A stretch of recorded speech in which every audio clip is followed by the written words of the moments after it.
What's going on, everybody? So I'm back in the video. Hope everyone's having a great day. In today's video, I'm going to be showing you guys how to officially install Apex Legends Mobile on your iOS or Android device. So I did make a couple tutorials showing alternative ways when it wasn't released worldwide, such as creating a brand new Apple ID, changing the location, and using a third-party website. So we no longer have to do that. This is an updated version of the official version. So like I said, all you have to do is go to your App Store or Google Play Store. If you're on Android, search up Apex Legends Mobile.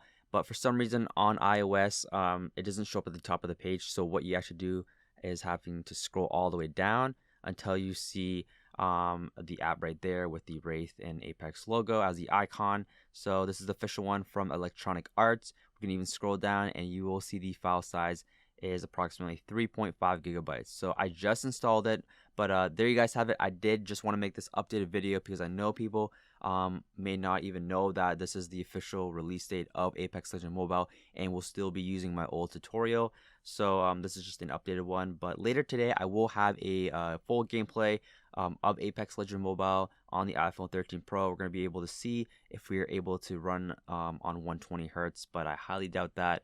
But there you guys have it. Hope you guys did enjoy this video. Drop a like on it, hit that subscribe button and that post notification bell so you guys never miss a video. Also, let me know down below, will you be installing Apex Legends Mobile? And yeah, guys, that's basically it. And I'll see you guys in the next one.